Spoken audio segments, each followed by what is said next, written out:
Hello.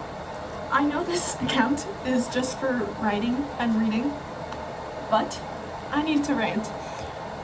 It's about a so if you don't know me, well, I like to watch K-dramas. I'm also a K-pop fan, but recently, because it's a winter break in my school, I decided to watch 2521, and it was a bad decision. It wasn't a bad decision because it was a bad show. It was a phenomenal show, I will give you that. I loved it with every part of my being. But I also hated it. Now, this is why. I'm gonna give you the plot of the show. First of all, just a side note, it has my favorite actor in it, okay? I love him. Celebrity crush, that is him. I love him. Don't you I was going insane because I had watched Startup like last year, and it was also a really good show, but this one,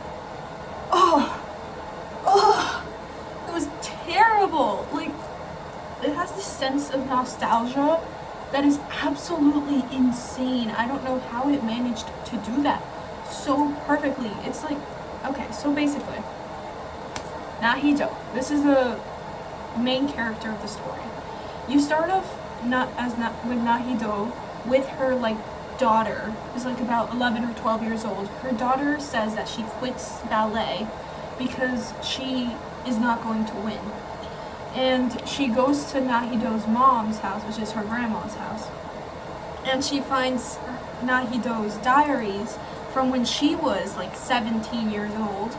And she finds Nahido's like entire story of becoming an adult and seeing what it is truly to live a life full of friendship and love and beauty. And it's such a beautiful show. I can rant about it. It was just 16 episodes, but they were all so beautiful in the terms of learning that not everything is temporary, but it should be valued as if it were. You know, Nahido used to be this prodigy when she was growing up in fencing, but she sort of plateaued after her father died. And her mom wasn't so supportive, but she still kept going with her dreams because she loved fencing. And she knew that she was going to get better as long as she tried and tried and tried. And the story starts off with IMF, which was a recession for South Korea. It basically took away the fencing team in Nahido's school, so she had to transfer to a different school. And as she was trying to transfer to a different school, she met this guy, Baek Jin, who used to be from a wealthy family, but since his father went bankrupt, he then had to fend for himself and had to drop out of college and make a life for himself, working as a newspaper delivery and at a book rental store. And it's just them growing together. He's healing his inner child, just as she's trying to grow into a person and the type of person that she wants to grow into. She is doing better in fencing, and he's trying to make a living out of himself, also trying to take care of his brother and his mother at the same time, and not knowing where his father is. It's just a beautiful story of becoming, and there's so many other side plots that are so beautiful, where it's like Nahido looked up to this other fencer, Koyurin, and they then go to the same school because when Nahido transferred to go to her, and they used to be rivals because Koyurin was scared of the competition because she remembers how Nahido used to beat her in fencing when they were younger, and now she hates her because of it. And they're enemies at first, and then they grow into each other after they find out that they've really been friends all along, but they didn't know it because they were online chatting with each other, but they didn't know that it was them. And they just turn into this like inseparable pair of love and friendship, and it's just so beautiful. And there's this other like side plot where it's Sungwon and Ji-won, where they grew up together and they're platonic soulmates. They're beautiful together, and it's like brother and sister. It's the type of love that's like irreplaceable, and it's just growing into each other, becoming this group of friends that are inseparable, but it doesn't last forever. And there's so many beautiful scenes between Bakijin and Nahido, even before they start dating, where they tell each other that they will be each other's support, each other's hope, each other's happiness, as long as they are beside each other, not even like physically, but just knowing that they are there for each other. Bakijin left for like more than a year, and Nahido was supportive of him no matter what happened, no matter how long he was gone. She was supportive of him because she knew that he was trying to make a life for himself, and he missed her just as she missed him. They had this beautiful love for each other, even before it became romantic. It was a love of friendship, a love of care, and it's such a complicated situation because if they would have just communicated, they would have been able to end up together. And it's just like, I can't even think of anything else right now. I'm trying to read something, but I can't. And now I'm finding myself listening to the soundtrack for the entire show, and I'm tearing up listening to it because there's so many beautiful scenes.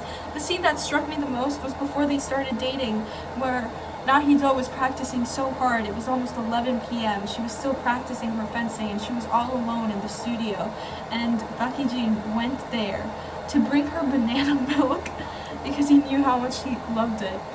And when he got there, he kept on asking her questions about like how the game works and what they do and like what's the plot of it. And she told him to just put on a uniform and then she'll teach him.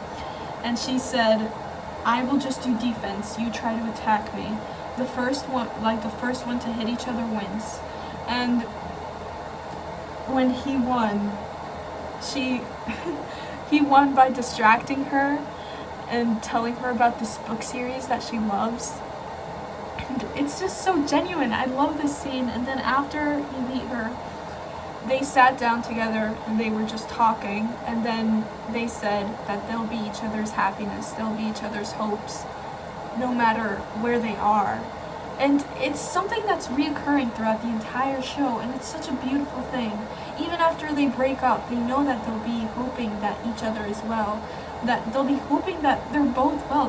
Like it's this beautiful love that it's irreplaceable. They loved each other so intensely that it's just, they had so much fear of hurting each other that they didn't even communicate. So they couldn't express that fear, and they couldn't find a way to try to not hurt each other and communicate enough so that if something that would hurt each other happened, they'd know about it and they'd be able to deal with it together. Because he turned out being a reporter, and since she's a worldwide fencer, if anything happens, he'd have to hurt her to do his job. And out of that fear, they just couldn't be together. And it's so sad, it's devastating, because this pair was so beautiful, but they couldn't be together.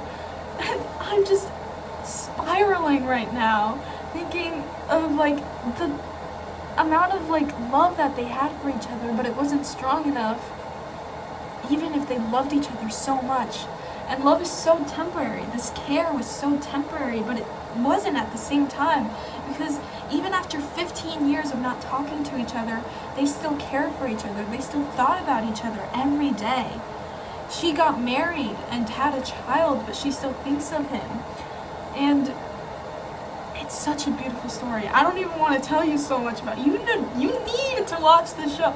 2521 is the best K-drama I will ever watch. I'm telling you right now, it's such a good K-drama. You need to watch it. It's not even K-drama, just show itself. Piece of media. It's amazing. Okay, I'll talk to you later. Bye-bye.